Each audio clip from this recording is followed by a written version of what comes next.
All right, this is the last example, and it's on callable bonds. Those are bonds that we can call in if we want to, because the interest rate is too high and maybe we want to reissue them at a lower interest rate. So in this case, we've issued $300,000 of 10% 5-year bonds, and they're callable bonds at face value. So that means we received the $300,000. So year one, we received cash of $300,000, and we have bonds payable, $300,000. Now the interest rate on the bonds, remember, is always the face value times the interest rate on the bonds, in this case 10%, and over 6 months over 12 months, which is a half, so it's 5% times 300,000, so it's $15,000. That's going to be our interest. So twice a year on, let's say, June 30 and December 31, we pay interest on the bonds. And remember, the journal entry is interest expense, $15,000, and cash, $15,000. And let's say we do this for year one and for year two. And then we decide in year three, on June 30th, that we are going to call the bonds. And so we call the bonds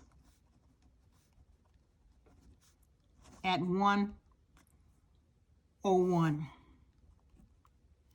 And what that means is that we're calling the bonds at 101% of their face value. So we are calling the bonds in at 101 of their face value. So you would take 101% times their face, which is 300,000, and get the price that we're buying them for. So we're going to buy them for $303,000. That's 101 times the face value of 300,000. So then what we're going to do is we're retiring them. So they're not going to get any more interest for us. Let's assume we've made this interest payment so we don't have to make it again. And we're going to record this payment. So what we're going to do is we're zeroing out the bonds payable. So we no longer owe anyone any money for the bonds payable.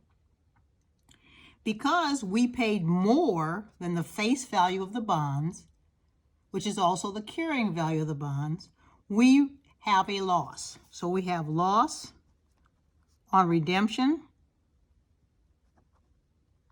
of bonds of $3,000. And we're sending cash out to the bondholders. So that is what we have when we have a callable bond, and the price is usually issued at a percentage, so it's a 101%. Now let's assume the same example, except the callable price is 98%. So that means that we're buying the bonds at 98% of their face value. So I'm going to take 98% times 300,000, and I'm going to have to pay $294,000. Well, I'm paying less than the face value of the bonds, therefore I'm going to have a gain on the redemption of the bonds. So I'm going to debit, once again, bonds payable for $300,000 because I'm removing them. I'm getting rid of them. But this time I'm going to have a gain on the bonds, on the redemption.